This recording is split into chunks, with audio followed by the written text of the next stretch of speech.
Ahora, vamos al texto. Perdonad el gazapo de la situación anterior. Eh, si queréis que os diga la verdad, me pasa así. Digo, la primera vez que me pasó fue en la última clase del máster de educación del máster de educación ejecutiva en inteligencia artificial. Quedaban 5 minutos para que se acabara la clase y me petó el ordenador. Terrible. Vosotros casi en la última clase me ha vuelto a petar el ordenador, igual de terrible. Además, en una clase que estaba siendo bastante densa, así que voy a intentar volver un poco para atrás para aprovechar el hecho de que ha habido un parón y que se ha clavado todo para que veáis, podamos retomar el punto. ¿Sí? Fijaros que básicamente nosotros los habíamos encontrado ante este modelo y el método que estamos utilizando para resolver, que es lo que tiene aquí o lo que aparece en este punto, es que construyo la parte que es estática, que cabe en el solver, y ahora lo que hago es, cada vez que encuentro una solución entera, voy a verificar si hay alguna restricción de estas que son exponenciales, que no tiene, y si encuentro alguna restricción de estas que no se cumple actualmente, añado solamente esa restricción. ¿Sí? Si alguien tiene un poco de curiosidad sobre la lógica que hay detrás de este método, que piense en el simplex. Cuando tú resuelves el simplex en Tableau, el método antiguo, clásico de siempre, fijaros que lo que hacéis es escoger unas cuantas variables que forman parte de la base. Solo unas cuantas. ¿De acuerdo? Y eso está asociado a las restricciones. Hay una variable por cada restricción. Si lo hacéis al revés, si lo hacéis en el dual, solamente escogéis unas cuantas variables, digo, unas cuantas restricciones que son activas, que están formando la base. Solamente unas cuantas restricciones del total de restricciones. Si os he explicado el simplex revisado, sabréis que en realidad hay que tener también en cuenta que hay algunas variables, cuando hay más variables que restricciones o hay más restricciones que variables, pues entonces lo que se tiene en cuenta son las variables de Ongura o las restricciones que implican que la variable tiene que estar entre 0 y 1 valor. Pero a efectos prácticos del completo de variables y restricciones que tiene un problema de programación lineal, a la hora de la verdad, solamente unas cuantas se utilizan. Solo unas cuantas. El resto están ahí por si acaso. Entonces, lo que estoy haciendo yo en este modelo es eso. Yo tengo un conjunto muy grande de restricciones y solamente voy a rescatar aquellas que necesiten. Por ejemplo, me ha salido que esto no se cumple. Pues, ¿qué haría? Hay una restricción que diga que de 2 a 14 más la variable 14 a 10 más la variable 10 a 4 más la variable 4 a 2, estas 5 variables de x2 14, x14 10, x10 4, x4 2, de estas 5 variables solamente se pueden escoger 4. Y le vuelvo a pedir que resuelva el problema. Fijaros que esto entra varias veces. 1, 2, 3, 4, 5, 6, 7, 8, 9, 10, 11. Y algunas veces dice, esta solución cumple con todo, como esta. Y hay otras veces que dice, no, hay que añadir alguna condición adicional. Al final, el solver acaba encontrando la mejor solución. ¿Sí? Y como ha llamado a esta condición y le ha dicho que es válida, tenemos la solución óptima al problema porque las restricciones que yo no he añadido de este conjunto de aquí es porque no eran necesarias. No se necesitaban y por eso no las he añadido. Preguntas. Este truco se usa con muchísima frecuencia en modelos de programación lineal entera. Luego veremos el mismo truco, pero en el que son las variables las que no se saben todas y las voy añadiendo poco a poco. ¿Sí? Aquí estoy añadiendo las restricciones poco a poco y en el otro modelo voy a añadir las variables poco a poco. ¿De acuerdo? A nivel práctico, es una una técnica extra para resolver problemas de programación lineal entera, que tiene como mayor inconveniente que hay que programar obligatoriamente, hay que programar. En algún momento hay que detectar aquí qué restricciones no se están cumpliendo y añadirlas. ¿Sí? Añadirla aquí, buscarla aquí. ¿Preguntas? ¿No? Bueno, pues vamos al siguiente caso, que es que cuando la programación lineal entera no funciona, ¿qué? Primero, creo que a lo largo de todo el curso he explicado varios problemas en los cuales la programación lineal entera o casos en los que la programación lineal entera pues, no puede resolver el problema. El TSP y los problemas de rutas no son una excepción. Cuanto te alejas de los modelos básicos, la programación lineal entera falla. Así que generalmente lo que se recurre es a una estrategia de fail-safe, una estrategia B, que es una estrategia de tipo constructivo, una heurística constructiva.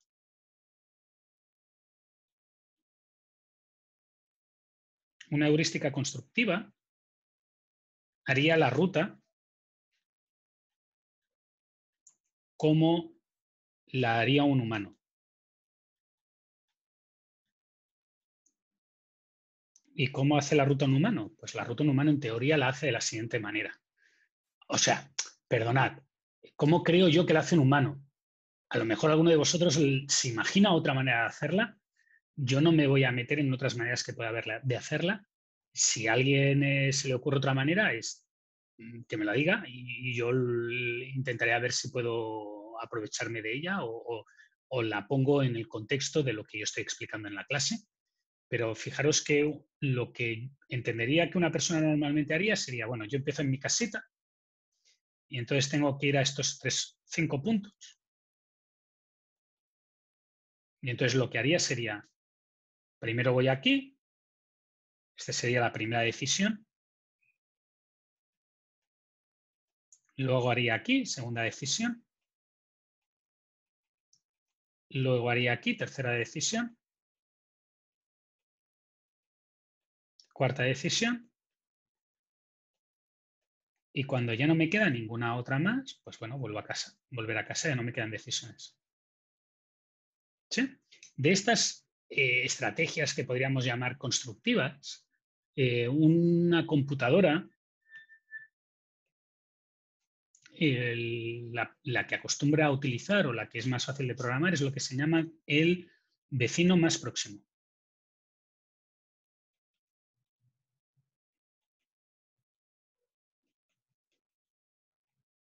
¿De acuerdo? ¿Y cuál es el vecino más próximo? Pues yo empiezo por un vértice,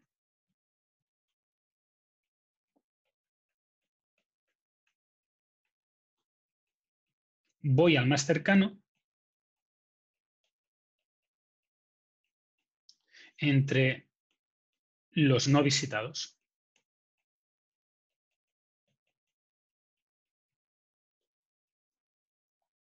Si a alguien le gusta la historia, para que veáis que esto no parece o parece, no es tan mala idea, no parece tan mala idea.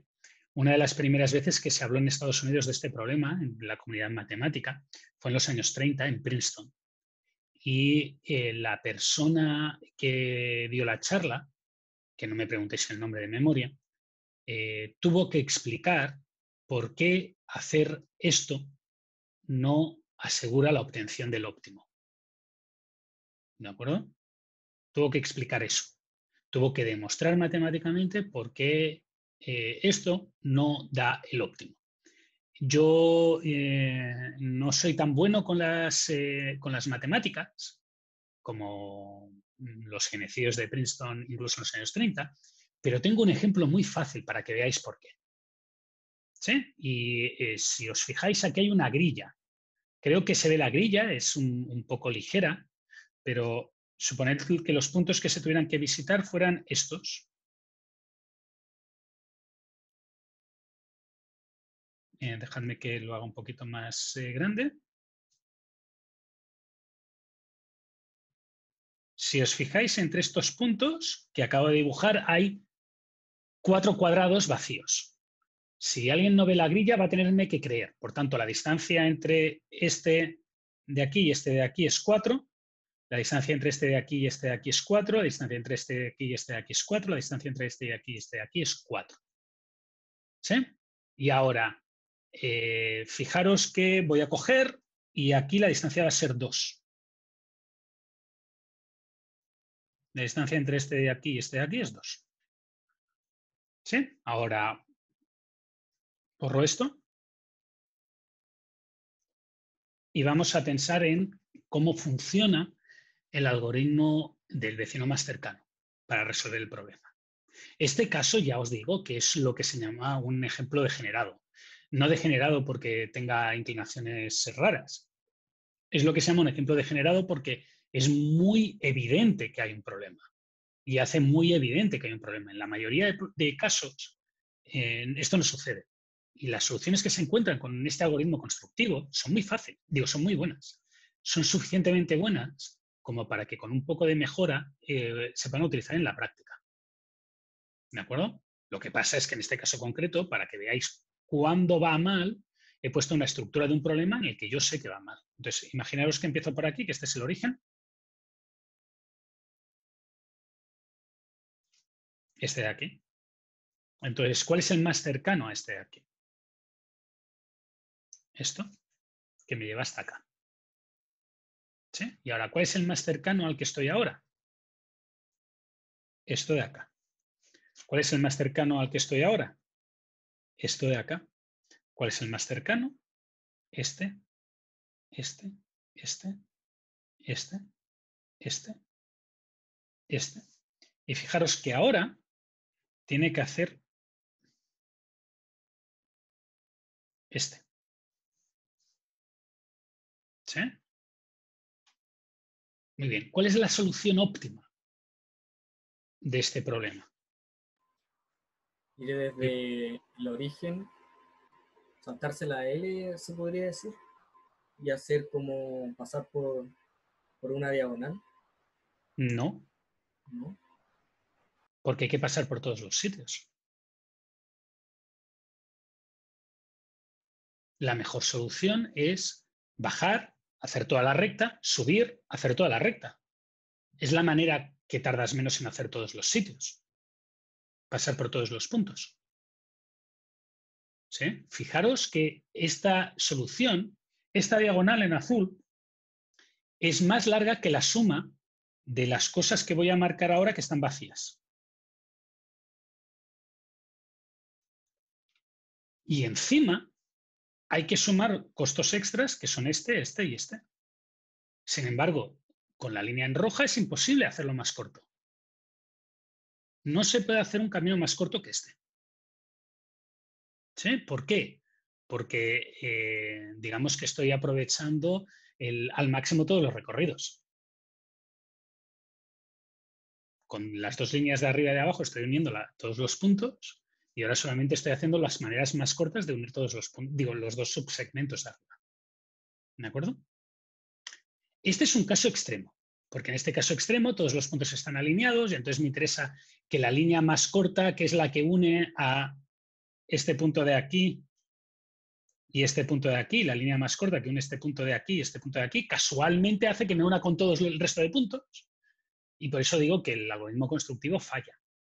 Pero en general, la regla del algoritmo constructivo, la idea de siempre ir al más cercano,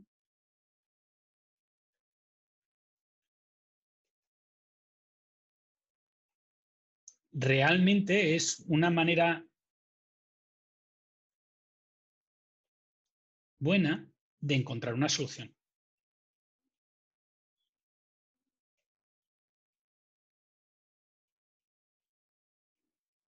¿Sí? Hay otras. Por ejemplo, hay una técnica de inserción muy parecida al NE que explicamos en JobShop. Hay otras que lo que hacen es construir subcircuitos como estos y después parchearlos, intentar eliminar los errores de estos subcircuitos, ir haciéndolos cada vez más grandes, juntándolos hasta que sale un circuito general. Hay varias maneras, pero la más fácil de explicar y que funciona relativamente bien es esta. Es simplemente ir siempre al más cercano. Y esto visto como un programa de ordenador, es bastante fácil. No requiere tanta complicación como lo que veis aquí. Empiezas por una ciudad, la ciudad inicial. Aquí tienes un vector para evitar repetir ciudades. Fijaros que yo empiezo por una ciudad inicial, que es lo que vale ciudad inicial, por tanto tengo que escoger todas las ciudades menos la primera que ya está escogida, para pasar o para escoger a todas las ciudades menos la inicial. Y cada vez que yo escojo una ciudad, la añado.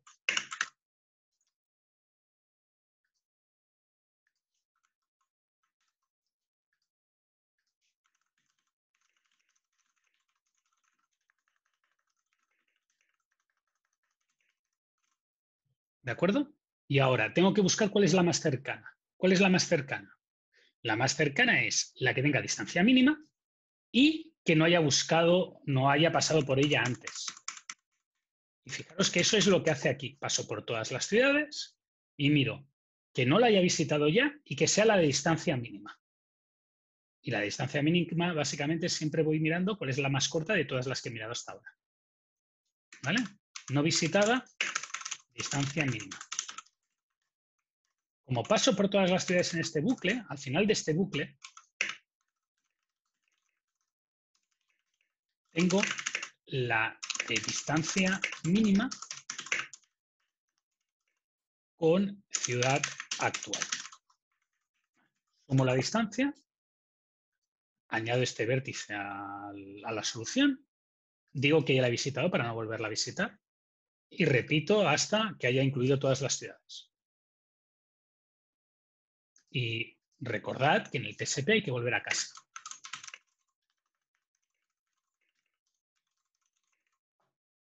Y eso es lo que hago aquí. ¿De acuerdo? Ya está, no hay más. Esto es toda la solución. Fijaros que una manera que tendría de comprobar que realmente funciona es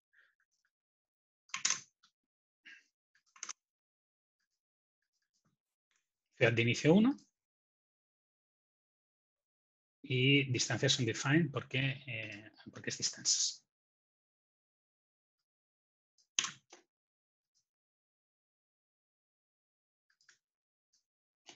¿De acuerdo? Hay una cosa importante en este tipo de algoritmos, que es que la solución a la que llegan depende de dónde empiezan a explorar. Recordad al principio que yo había dicho, todo es irrelevante cuál es el vértice inicial, porque lo único que tiene que hacer es cambiar el orden y es una permutación y es irrelevante. Pero a la hora de escoger este algoritmo o de implementar este algoritmo, sí que es relevante. Porque si yo empiezo por el vértice 3, me voy a ir primero al más cercano a 3. Y esa opción va a tener consecuencia en todo el resto de elecciones. Y si empiezo por el vértice 5, voy a ir primero al más cercano a 5 y esa elección va a tener consecuencia en todo el resto de elecciones. Por tanto, si os fijáis, si yo ahora pongo, en vez de 1, pongo 3, fijaros que la solución que ha salido es peor.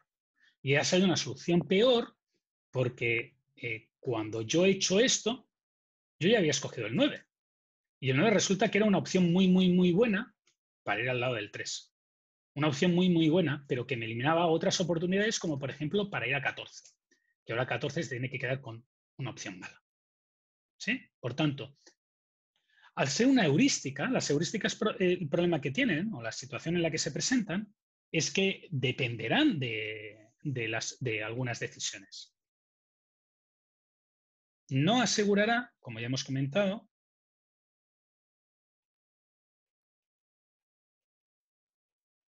pero permite construir soluciones diferentes.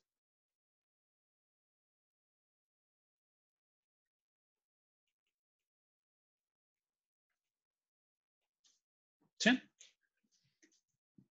Como regla general, a todo procedimiento constructivo, sobre todo en este caso, se le puede intentar mejorar la solución haciendo alguna cosa que se llama mejora local. Una mejora local en nuestro problema, en el problema de trabajo,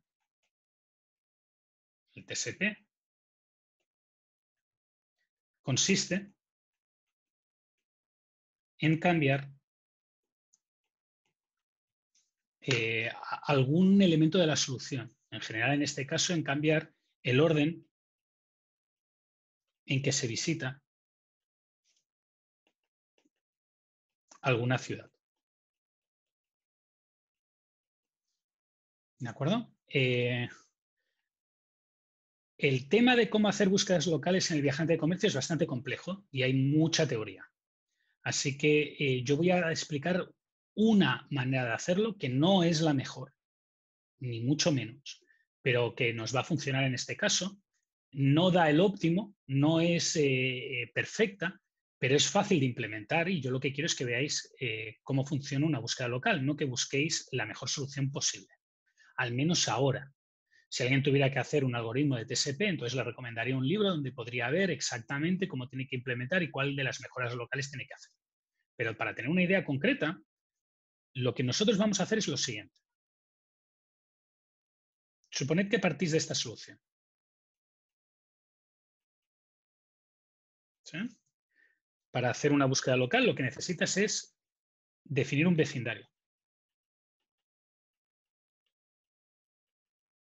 Y en este caso, mi vecindario va a ser quitar un vértice y ponerlo en otro sitio de la secuencia.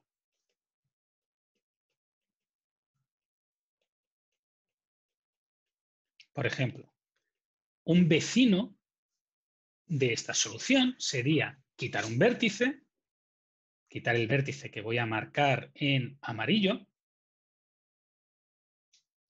y ponerlo en otro sitio de la secuencia, que lo voy a marcar en verde. Entonces, ¿qué solución sería esta solución vecina? Sería la solución 1, 2, 4, 5, 3, volver a 1. ¿Cuántas soluciones vecinas de esta solución hay? Fijaros que en realidad lo que puedo hacer es escoger aquí 5 y la puedo poner donde está ahora. Perdona, donde está ahora no. Donde la he marcado, esta de aquí. O aquí. O aquí. ¿Sí? Son los sitios donde la puedo poner. Por tanto, fijaros que son 5 y 3 sitios diferentes. ¿Sí? Por tanto, para esta solución hay 15 vecinos. Obviamente, cuando el problema es muy grande, al final lo que acaba sucediendo es que, por ejemplo, si n es 1000 y verde pues es n-2, 998, pues esto es casi lo mismo que 1000 por 1000. ¿De acuerdo? Por tanto, fijaros que no miro todas las opciones posibles, pero miro un gran número de opciones. Y ese gran número de opciones puede representar una mejora o encontrar una solución que es vecina, que es muy parecida a la actual, con una pequeña mejora. ¿Sí? ¿Cómo voy a implementar yo esto? Pues lo voy a implementar en un procedimiento repetido. 1. Construir una solución.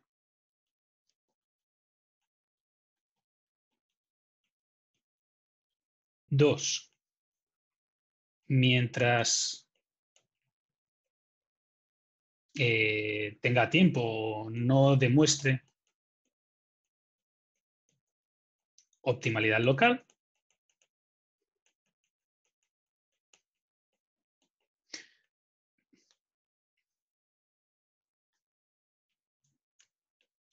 Quito, compruebo. Si no mejoro, vuelvo a solución de partida. Así que, como esto ha quedado súper feo, lo vamos a ver en el código y en el código lo vuelvo a explicar. Fijaros que este código lo que tiene es una función que se llama búsqueda local. Y esta búsqueda local lo que va a utilizar es esta función de aquí que se llama función evaluar. Esta función evaluar lo que toma una permutación y mira la longitud o el coste total de ese circuito.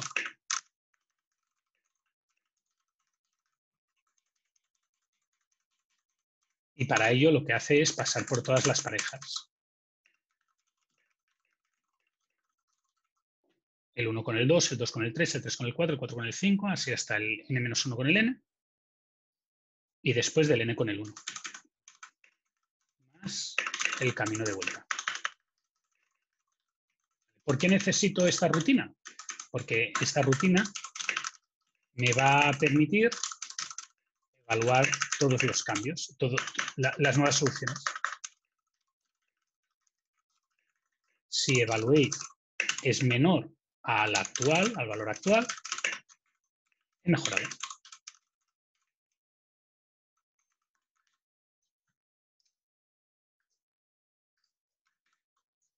Ahora vamos a la búsqueda local en sí.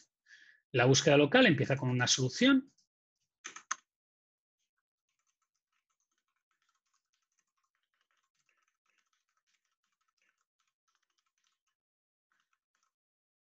Esta solución tiene longitud length y las distancias y la n son los valores que ya teníamos de antes, por tanto no los defino, es la matriz de costos y el número de vértices. Y ahora lo que va a hacer es lo que he dicho, voy a mirar todas las opciones, mientras sea mejora. Este for i igual a 1 hasta n es lo que yo he identificado como amarillo.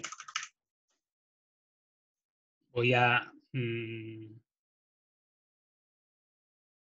repetirlo. Este amarillo es el vértice que quito de la ruta. ¿Sí? Este es el que quito de la ruta. Entonces, el que quito de la ruta puede ser cualquier vértice. Y la operación que utilizo para quitarlo de la ruta es esta. ¿Sí? Y para evitar hacer el tonto y borrarme la ruta original, quito la ruta y guardo en base. ¿Sí? Y ahora, este segundo loop es lo que he identificado como verde. Por tanto, si os fijáis, es lo que yo he definido aquí como dónde voy a meter. ¿Sí? Mi implementación no es muy buena y entonces lo que hace es que prueba de implementar el primero y prueba de implementar el último, a pesar de que sea lo mismo que aquí, y prueba de implementar donde estaba antes. Por tanto, hace un poco más de trabajo que lo que yo os he explicado en las láminas. Por eso veis que hay un 1n. Si quisierais ser un poco más limpios, pues lo que tendríais que hacer es aquí n-1. Pero da igual. ¿Vale? ¿Qué hace? Copia el cachito de ruta e inserta en la posición donde toca el vértice que había quitado. Por tanto, fijaros que esto lo que está diciendo es insertar en position el vértice i. Y ahora, para ver cuánto cuesta este camino, evalúo la solución. ¿Sí? Y ahora pueden pasar dos cosas. Que la solución sea mejor o que la solución sea peor. Si la solución es peor, la descarto, no la tengo en cuenta. Y fijaros que como aquí nunca he modificado tour, siempre lo he dejado, no he hecho ningún cambio que haga que tour deje de valer algo, pues cuando vuelva a entrar aquí, volveré a tener tour disponible para mí. Si por el contrario resulta que he hecho una mejora, entonces lo que tengo que actualizar es el tour. ¿Y cómo actualizo el tour? Pues copiando la ruta que he probado que resulta que es mejor. Guardo el nuevo valor de la función objetivo e indico que mejor es igual a true para que vuelva a ejecutar este procedimiento de nuevo. ¿Sí? Es importante recordarle que cada vez que pase esto y he encontrado una mejora, vale la pena probar a ver si hay más mejoras. Cuando pase por todo este for de aquí sin ningún tipo de mejora, es el único momento en el cual decido que no vale la pena seguir. ¿De acuerdo? Dicho de otra manera, aquí hay dos casos. Si mejora es igual a true, he cambiado la solución y puede que existan otros cambios.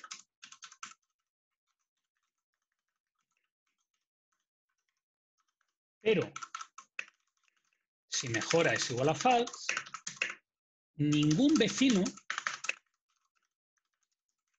es mejor que tú. Por eso repito. Cuando me haya hartado de repetir, que no es que me haya hartado, es que ya no voy a mejorar nada, entonces devuelvo la solución. ¿De acuerdo? Así que le doy al play y ahora fijaros que yo lo que voy a hacer es construir una solución empezando de cada vértice. Voy a imprimir el valor de la solución y después voy a hacer la búsqueda local y ver qué pasa con la búsqueda local. Y fijaros, ha ido súper rápido. De 1527 lo he llevado a 2072. Y de 2960 lo he llevado a 1915, que es el valor más chico que he encontrado de todos los de aquí. ¿Es ese valor el óptimo? No lo sé. Para ver si es el óptimo tendría que volver a resolver el problema. Y mira, es 1786, no ha llegado al óptimo. Pero fijaros que ha tardado poquísimo en hacer el cálculo. Y esto, como he dicho, no es la mejor técnica que hay. Hay técnicas que son mucho mejores. ¿Preguntas? ¿No? Bueno, quiero hacer otro comentario respecto a lo de las heurísticas y a lo de la búsqueda local y a estos procedimientos. Fijaros que este modelo de aquí sirve para este problema. Si yo ahora resulta que cambio una condición y digo que no es obligatorio que todos los vértices se tengan que visitar, esto no me va a servir. Y esta restricción que he puesto aquí tampoco me va a servir. Y voy a tener que construir un nuevo método. Por ejemplo, suponed que el único cambio que hiciera es que de todos los vértices n, puedes dejar 5 sin visitar. Bueno, tienes la obligación de servir al 95% de la demanda. Bueno, pues si tienes eso, todo este modelo de aquí no te sirve. Porque todo el modelo que hay aquí, igual que el MTZ, igual que el Subtour Elimination, digo que el Cat Set Inequality, se basan en la idea de que tienes que visitarlos todos. Y yo os lo propongo como un reto. Intentad hacer, o como una pregunta que puede salir en el examen, intentad cambiar el modelo para que pase esto que os he dicho. Que se tienen que visitar, no todos, todos menos 5. ¿Vale? A ver cómo lo hacéis, cómo se puede resolver. Sin embargo, en este caso de aquí, el greedy es trivial de modificar. Bueno, pues cuando tienes todos menos 5, vuelves a casa y se acabó. Y la búsqueda local,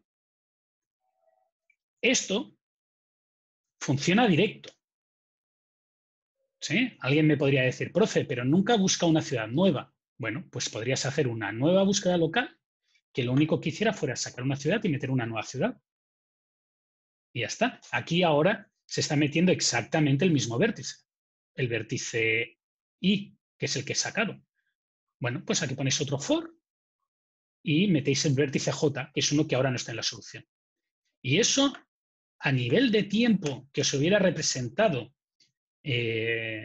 implementar el cambio desde el modelo general hasta el modelo concreto, hubiera sido muy poquito. Muy poquito me refiero que muy probablemente cualquiera de vosotros en una tarde o un poco más podéis hacerlo. Podéis hacer este cambio de transformar este modelo o esta heurística en la heurística para el problema extra que yo os estaba planteando.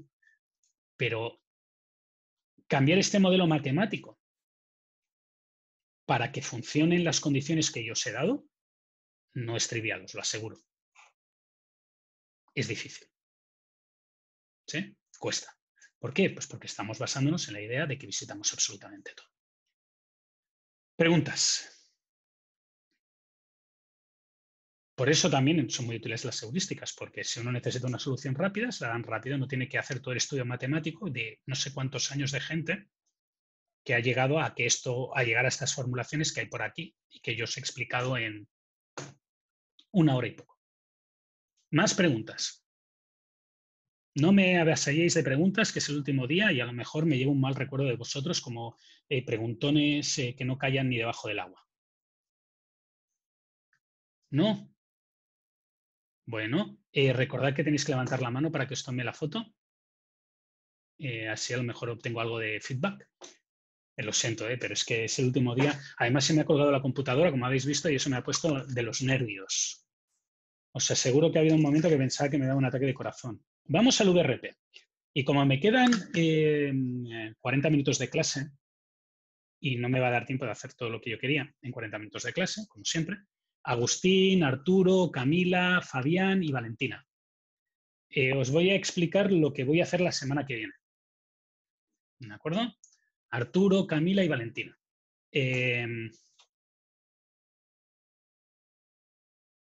Yo os prometí en algún momento que intentaría explicaros algo de lo que me ha tocado hacer a mí de consultoría que fuera un poco más práctico. Entiendo que la mayoría de vosotros está más o menos interesado en el tema. Y me ha tocado trabajar un poco en cosas de diseño de itinerarios, sin hacer diseño de itinerarios, en cosas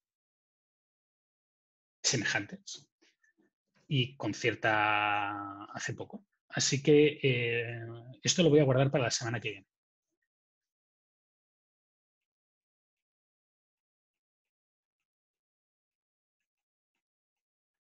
¿Sí? No lo voy a hacer hoy. La semana que viene sí que lo voy a hacer. Yo creo que me va a llevar como 1 hora más, visto que no caigo bajo el agua, ni cuando bebo agua, parece. La semana que viene haré esto. Y repito, es una parte más práctica. No voy a entrar tanto en matemáticas, voy a explicar algunas de las cosas raras que me ha tocado sufrir en mi vida como investigador intentando hacer cosas prácticas, como por ejemplo, ¿alguien sabe qué es esto?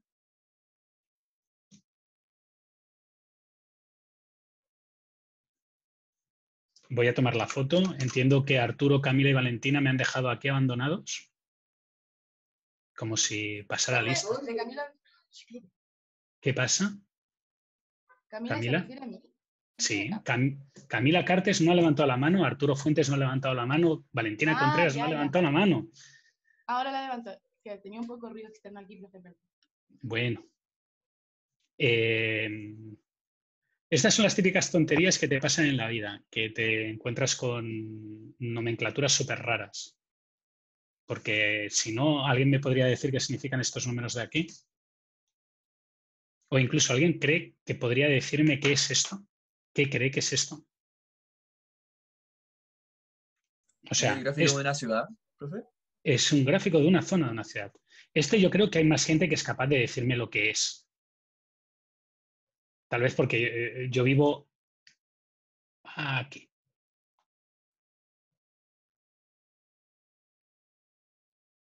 Aquí vivo yo. Pero esto de aquí es Pudahuel. Y yo sé que es Pudahuel porque, mira, porque tengo superpoderes, no, porque me he hartado de ver este mapa. Si no, os aseguro que no lo sabría.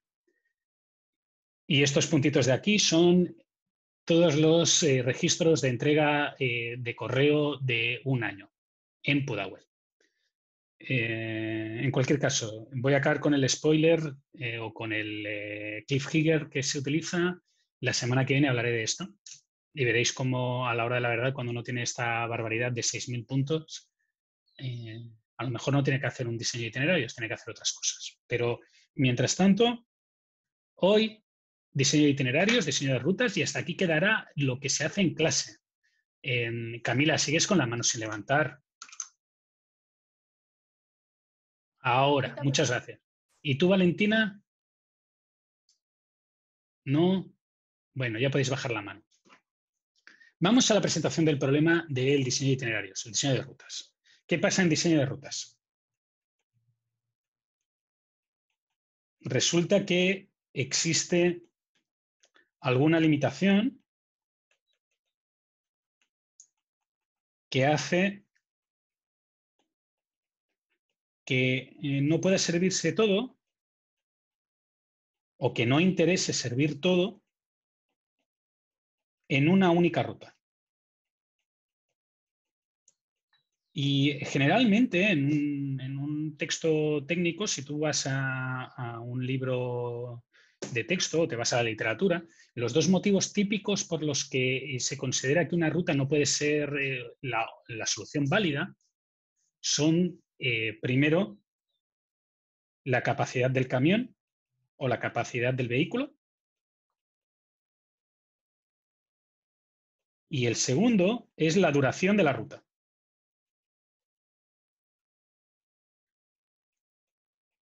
Creo que alguno de vosotros conoce a Hernán Lespay. Hernán Lespay es alumno de doctorado de este programa, de esta universidad, es alumno de doctorado de Carol Suchan, es alguien que ha estado haciendo diseño de itinerarios en una empresa aquí. Y una de las cosas que a mí me sorprendió, porque me tocó ver su trabajo por motivos que no vienen al caso, es que cuando él planteó esto a la empresa le dijeron: sí, la capacidad del camión es una restricción que existe, tenemos problemas de capacidades y no podemos cargar más los camiones, pero en cuanto a la ruta, el límite de duración de una ruta es 15 horas. Yo me horroricé cuando me lo explicó, porque estoy acostumbrado a que la duración de una ruta de conducción sea de 8 horas, pero aquí hay transportistas que trabajan 15 horas, 15 horas, ¿vale? Obviamente no pueden trabajar más. Imaginaos que las rutas duraran 27 horas cada día. Imposible. ¿Sí? En el fondo, hay alguna restricción que hace que sea necesario visitar a los vértices por separado. Y para que lo intentemos entender gráficamente, voy a poner un ejemplo. Este ejemplo de aquí. Yo me voy a centrar solo en las capacidades. Entonces, imaginaos que el camión tiene capacidad 12. Bueno, pues este vértice de aquí es un vértice especial que normalmente se le llama depot. Creo que todo el mundo puede entender por qué se llama depot. Es el depósito, es la base de operaciones. Y ahora mis rutas, fijaros que esta suma de pesos es mayor a 12. Por tanto, es imposible que un camión sea capaz de transportarlo todo. Por ejemplo, podría ser que un camión hiciera esto. Va aquí, va aquí, va aquí, va aquí y vuelve. Y esto suma 8, 10, 12. Y ahora tengo un segundo camión que haría 3, 5, 8, 10, 12 y volvería. Tengo dos rutas. Sí, y me han salido perfectas porque, mira, casualmente la suma de costos era 24, la suma de capacidades eran 24 y las rutas que yo tengo son de 12, de capacidad 12. De acuerdo. Fijaros que aquí hay una pequeña característica importante si os fijáis en los modelos anteriores. La primera característica importante que tenemos, que lo diferencia, es que este depot, este vértice especial de aquí, tiene más de un arco de salida y más de un arco de llegada. La segunda característica especial es que la suma de los elementos que forman parte de las capacidades o de las cargas de los elementos de la ruta full es menor que 12 y la suma de las cargas de los elementos de la ruta roja es menor que 12. ¿Sí? Muy bien. ¿Cómo transformo esto en un modelo matemático? no hay mucha diferencia con un problema de TSP, pero son diferencias cuantiosas, son significativas, no es trivial. Como la ruta, el otro no necesitaba saber qué ruta era, porque está siempre en una ruta, en la misma ruta, porque había una ruta. Entonces, ¿para qué necesitaba identificar la ruta? Ahora, la manera que voy a tener de resolver este problema es la siguiente. Fijaros que en mis variables, mis nuevas variables, siguen indicando arcos y J, pero ahora también indican la ruta K. ¿De acuerdo? Aquí pongo el número de rutas que quiero.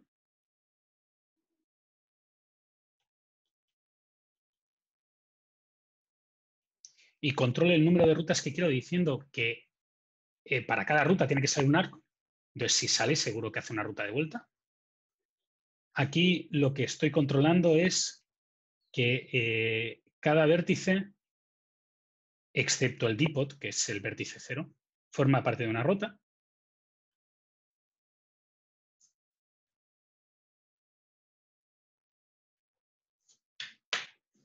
Por tanto, fijaros que estoy controlando salida y llegada.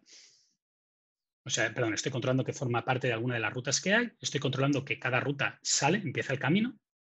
Ahora, esto de aquí lo que indica es que para cada vértice, si ese vértice I forma parte de la ruta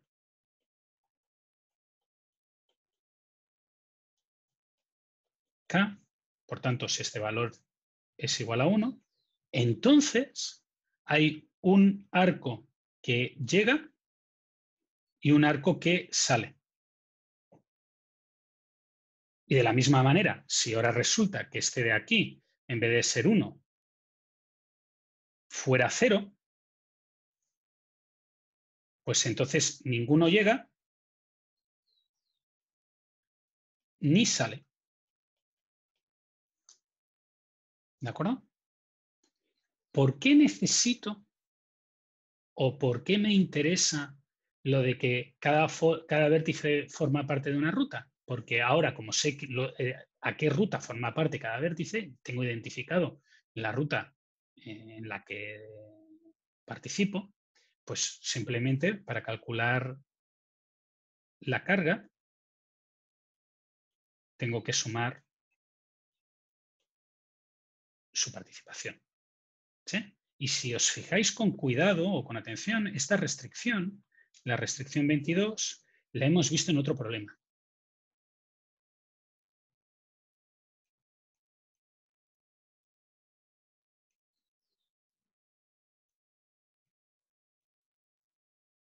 Y es algo que a mí personalmente me acostumbré a interesar fue una de las cosas que me gustó a mí del área. Matemáticamente son idénticos o son muy parecidos a pesar de que el origen que tienen en la realidad son completamente distintos. Por ejemplo, yo estaba hablando de reparto en Pudahuel y en Viña. Mi interés original de este problema, del problema de reparto, no era repartir cosas. Bueno, sí, era repartir cosas, eran repartir estos contenedores de basura. Y matemáticamente tiene una relación muy semejante, muy cercana, es casi el mismo problema. Aunque alguien diría que no puede ser que repartir contenedores de basuras tenga mucho que ver con repartir cartas o repartir diputados. Sí, esto último puede ser porque generalmente la fama de los diputados y de los contenedores de basura está al nivel, pero fuera de esa consideración, alguien a priori no podría parecer, no parecería interesante que no nos llamaría la idea de que son el mismo problema. ¿De acuerdo? Igualmente esta cosa de aquí, el 22, lo vamos a dejar porque lo voy a utilizar luego. Y ahora, nos falta el 23. Es que el hecho de tener un dipot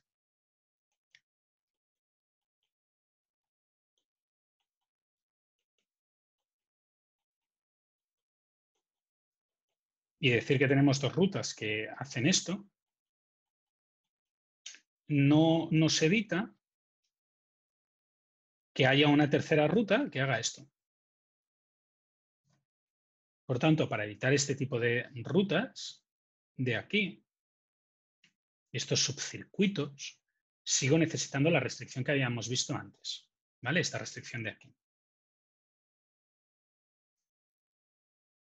¿Sí? Con un pequeño caveat, que es este de aquí. El vértice 0 dejadlo aparte, no lo mezcléis porque si no vais a tener bastante problemas. Preguntas. Creo que no debería haber muchas. Sí me interesa esta parte de aquí, pero repito, esta parte de aquí la vamos a mirar luego, la 22 la vamos a mirar luego. La 23 es básicamente una transacción, la 23 y la 21 son una traslación automática del modelo del TSP. ¿Por qué? Porque el modelo del TSP K es igual a 1, por tanto, estas dos restricciones son irrelevantes, y Y de IK es 1, por tanto, fijaros que siempre sale 1 y siempre llega a 1. Por tanto, 21 y 23 son las restricciones del TSP. Esto es para identificar el camión en el que está cada vértice, en la ruta en que está cada vértice. Esto es una restricción que, como he dicho, la hemos visto en otro problema. Y en el otro problema también la veíamos con una D. La otra restricción que habíamos visto así era la que decía que la suma de duraciones de tareas asignadas a una estación tenía que ser menor al tiempo de ciclo, al tiempo disponible. Y aquí es exactamente lo mismo, es una restricción de empaquetado. Esto es el uso de recurso, esto es la disponibilidad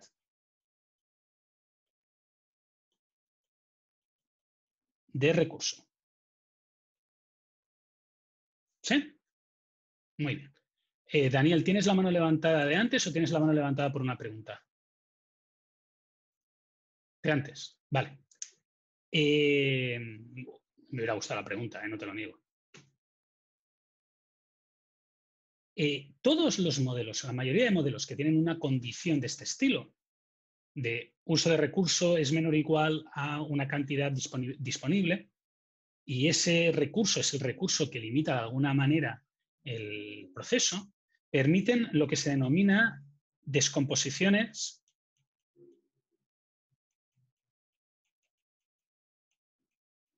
de Danzig y Wolf. Danzig es el mismo de la programación lineal.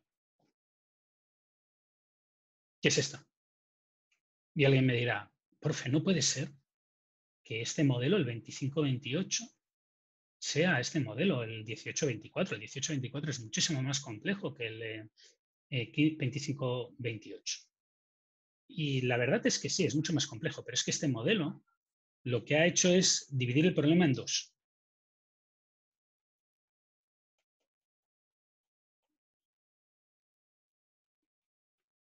Hay una parte que no estáis viendo aquí, que es la definición de rutas.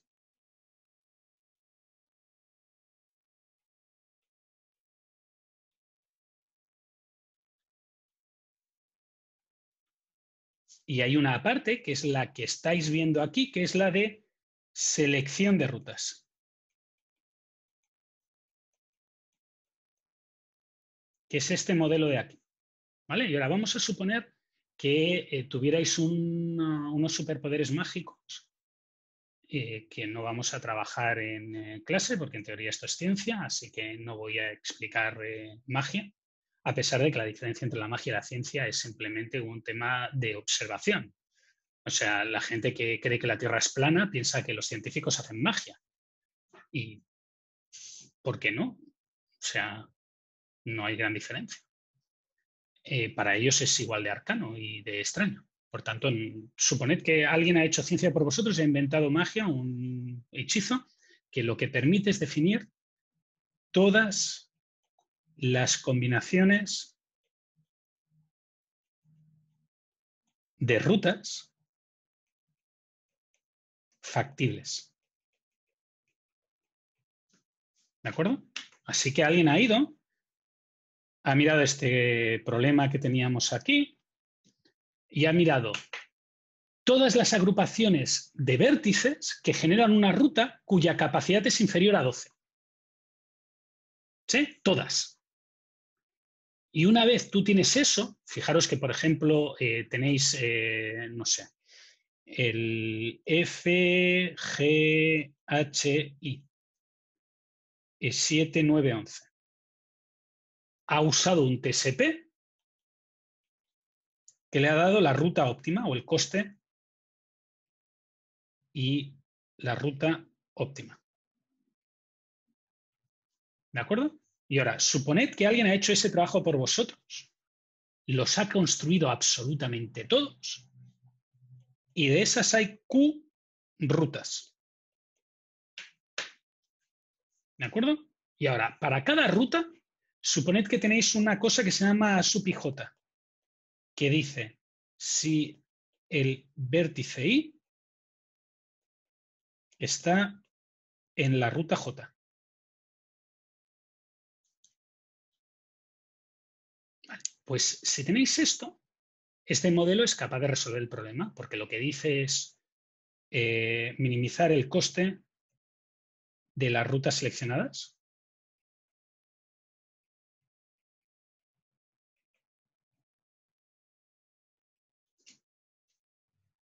Tengo que escoger K rutas y al menos una ruta pasa por cada vértice.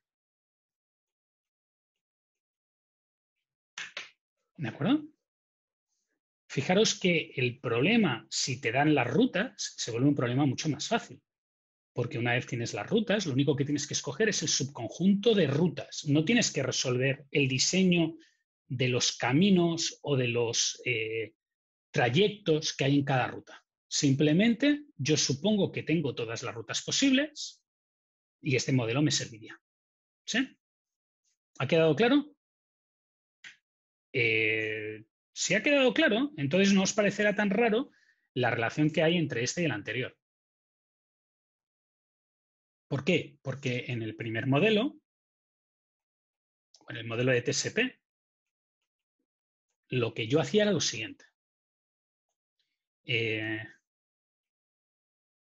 No tenía todas las restricciones.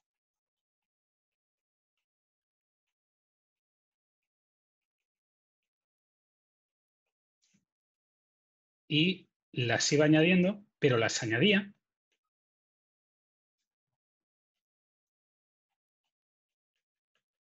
según las necesitaba.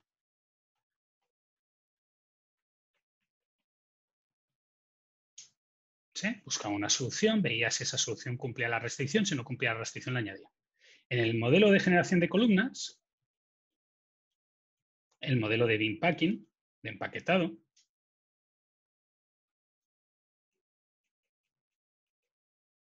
hace algo parecido. No tengo todas las variables,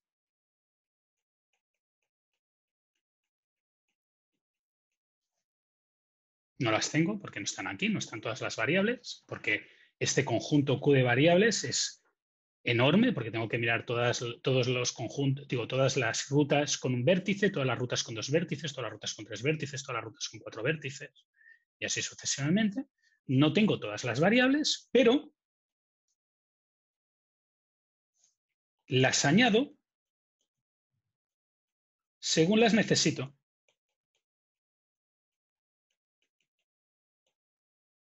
¿Sí? Y esta parte de aquí, pero las añado según las necesito, alguno de vosotros me puede decir, esto es muy difícil o esto no entiendo cómo se hace. Pero recordad que hacía el simplex. ¿Cómo funcionaba el simplex?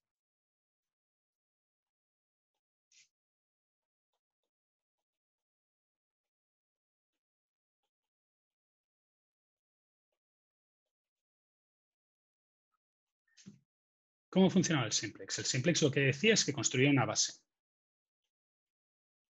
Y en la base tenía algunas variables.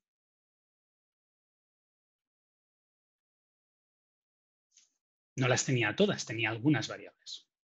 Y lo que decía era, busco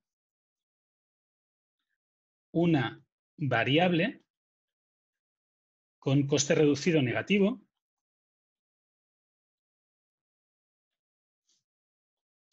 Profe, ¿este era donde se hacía el juego de las columnas con las filas? Como ir Sí, eliminando variables que no cumplieran con la negatividad, como por no. lo del coste mínimo. Lo que hacías tú aquí cuando lo hacías en programación lineal, en Opti, y en Opti sé seguro que lo hacéis porque yo lo hacía, lo hice en su momento, era que tú tenías unas variables aquí, unas restricciones, tenías una variable que era la base para cada restricción.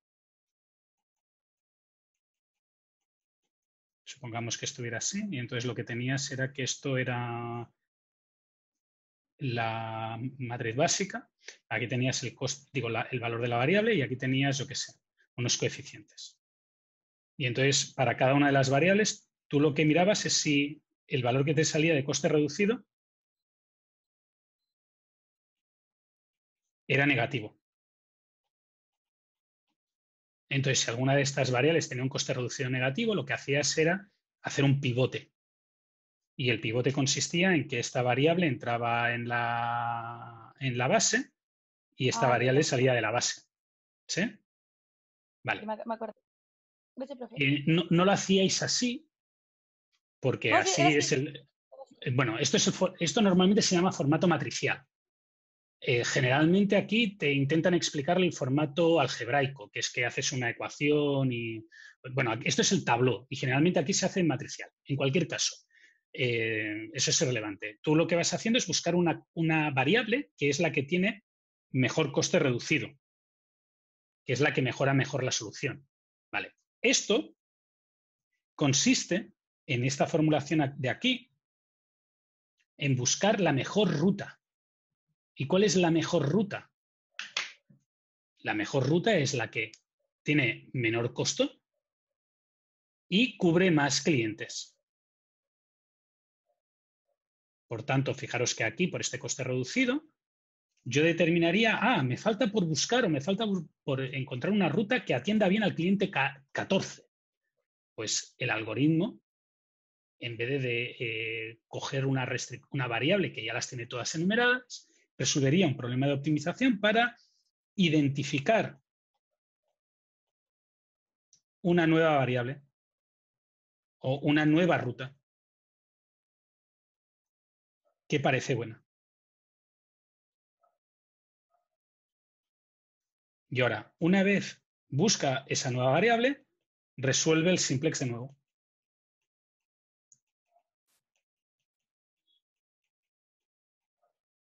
Estos modelos son muy complejos de implementar. Es la típica cosa que necesitas realmente entender cómo funciona el ordenador. Pero es el único motivo por el cual os explican dualidad. Y el único motivo por el cual os explican los costes reducidos y estas cosas. Porque os permiten crear unos métodos en los cuales, como he explicado hoy, no es ni necesario tener todas las restricciones del mundo visibles, ni tener todas las variables del mundo visibles. Y a pesar de ello, encontrar solución para los problemas. ¿De acuerdo? Por tanto, fijaros que este modelo es un poco más fácil, parece más fácil, pero parece más fácil porque esta parte de aquí, la definición de rutas, la hemos escondido en esta parte de aquí.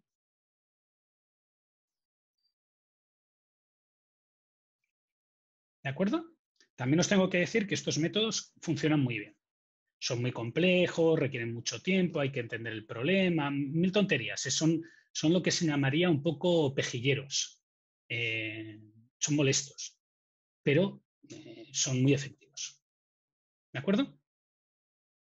Y bueno, también es para que veáis otro tipo de modelo que es completamente distinto. En vez de tener que explicarlo todo en un único juego de restricciones, pues lo explicas en un modelo que es el que tienes aquí y dices, bueno, y ahora ya veremos a ver cómo genero esta Q, cómo genero las rutas.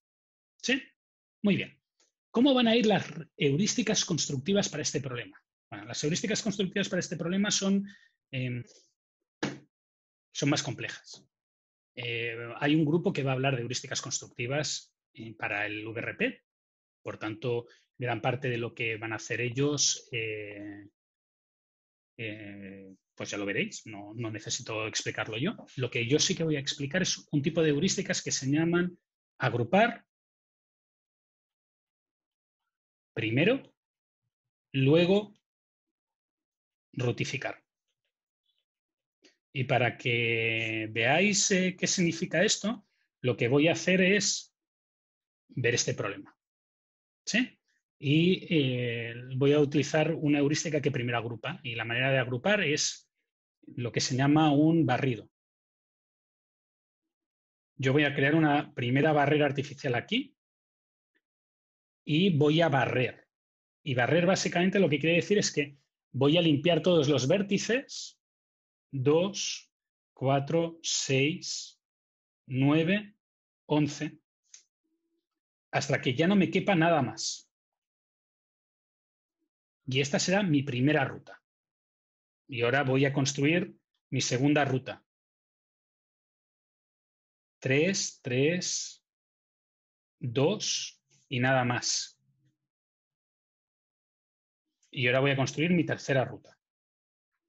¿Sí? Fijaros que en el otro caso pude hacer 2 divisiones, en este caso he tenido que hacer 3. Bueno, esto es el azar. Podría ser, por ejemplo, si empiezo a construir la ruta desde aquí, que conseguirá 2, como hay aquí. Pero eso es, de nuevo, dependiendo de cómo empiece, dependiendo de las soluciones que encuentre. ¿Sí? Es como en el caso del TSP. Hay azar. Y ahora, una vez que tenga esto, voy a resolver un TSP con los vértices amarillos y este vértice. Voy a resolver un TSP con los vértices en verde y el dipot. Y voy a resolver un TSP con los vértices en rojo y el dipot. Y en este caso, esa ruta es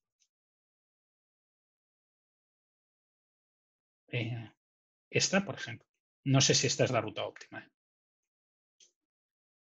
Y esta, por ejemplo, sería esta. Fijaros que la gracia de este modelo es que este modelo está siguiendo, o esta heurística está siguiendo esta idea.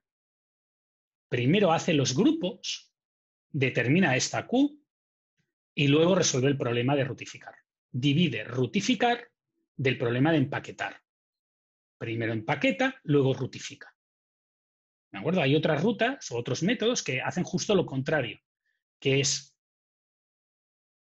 primero rutificar y luego hacer grupos. Pero esto se lo vamos a dejar a vuestros compañeros.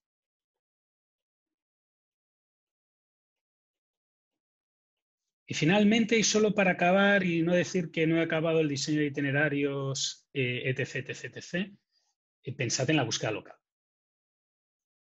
Aquí volvería a haber el mismo problema. Pero el problema de la búsqueda local aquí es un poco más grave, porque deberíais de tener como mínimo 2 tipos de vecinos. Y este tipo de vecinos que hay es, el primer tipo es como en el TSP. Hacer cambios dentro de los vértices de una misma ruta.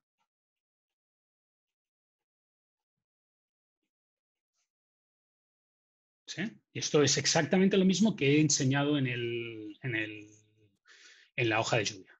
Pero tendríais que tener en cuenta que para resolver este problema bien, habría que tener un segundo tipo de intercambio.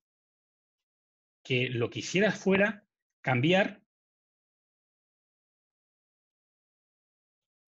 entre vértices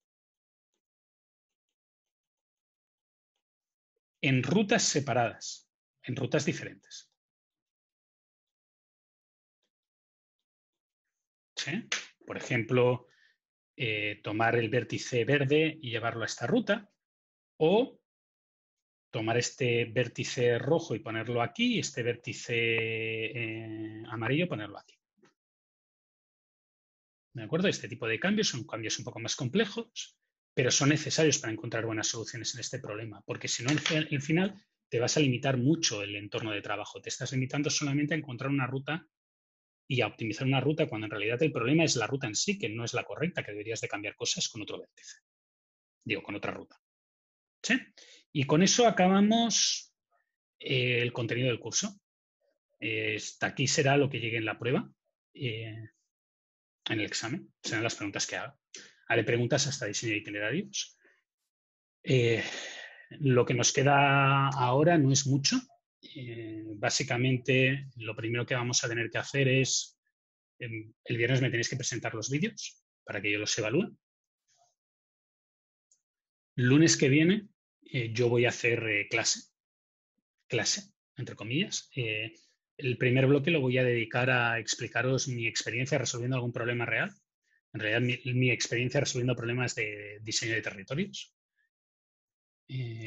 Con una orientación, no voy a poner ni un solo modelo matemático, no voy a poner ni una implementación de heurística, nada. Voy a intentar hacerlo como lo que nos pasa en la vida real, que es que perdemos mucho tiempo haciendo otras cosas que no son la parte que explicamos en la carrera. Y es que para eso tienes que practicar y ya está, no hay otra solución. Y después, en el segundo bloque, contestaré las dudas que tengáis, las que queráis, ya sea de vuestros trabajos, ya sea de la presentación, de cómo ordenarla, ya sea de los ejercicios que os he dejado preparados, ya sea del temario que yo he visto a lo largo del curso. La semana del 14, el 14 por la tarde haremos las presentaciones. Tenéis 10 minutos cada uno para hacer las presentaciones, así que tardaremos como 1 hora y media / 2 horas, no más. Y el 21 por la mañana haremos la prueba, el examen. ¿De acuerdo?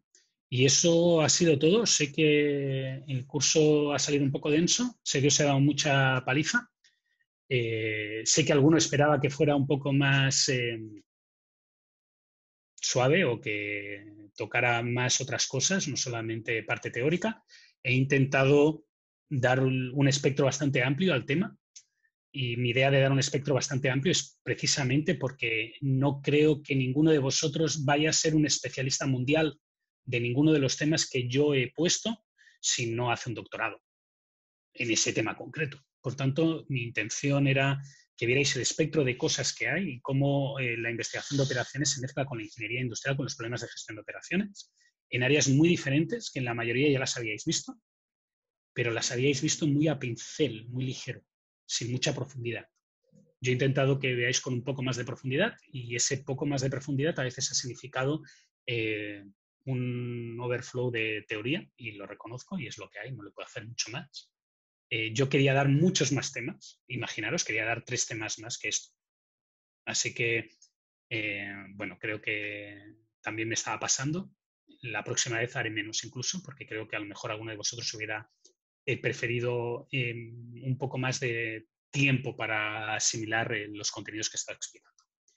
Y dicho esto, muchas gracias por asistir. Cualquier cosa ya sabéis, yo voy a estar todavía pendiente. Tengo varias reuniones con gente en mañana, y cualquier cosa aparte, pues yo seguiré estando aquí. Me podéis escribir y yo os intentaré contestar, como os he contestado antes de ser alumnos míos del mío y como os contestaré después de ser alumnos míos del mío. Gracias y hasta la semana que viene. Gracias, profe. Gracias, Gracias a profe. vosotros. Gracias. Chao. Nos vemos. Chao. Nos Gracias. vemos. Hasta luego. Chao. Chao. ¿Profe? Dime. ¿Tiene un minutito ahora? Sí, tengo un minutito ahora. Pero he visto que has quedado conmigo mañana a las 11:30 de la mañana. Ah, sí, es que era para hablar de eso. Que no sé A si ver, le dime. acomoda que preguntemos mañana o ahora. Mira, ahora mismo estoy cansado. Ya, por eso. Por motivos que no son solamente vuestras clases. Es que tengo tus clases y las clases de pregrado de antes, y aunque no, porque yo hago clase en pregrado el bloque 3, bloque 4, y aunque no te lo creas, que se me haya colgado el ordenador ha hecho que ahora mismo mi cuerpo huela muy mal. porque Vale. yo no sé cómo sois vosotros. Yo cuando me pongo nervioso sudo. Así que ahora mismo estoy completamente sudado. Así que te agradecería que fuera mañana porque ahora mismo creo que me voy a meter en la ducha. Ya, profe, lo que pasa es que yo me equivoqué reservando la hora de mañana. Y no es a las 11:30. Y le puse después como modificar horario y quedó para las 2. Bueno, pero has reservado de nuevo a las 2. Sí, pero el otro se supone que se borró. Vale, de acuerdo. Es que justo estaba delante de tu correo electrónico cuando me lo has enviado y ahora sí pone actualizado 2. Vale. 2, me parece bien, no te preocupes. Yo a las 2 estaré aquí perfecto. Ya, muchas ¿Vale? gracias, profe. De Ya. nada. Eso, profe. Chao. A Chao, chao. vosotros. Chao, hasta luego.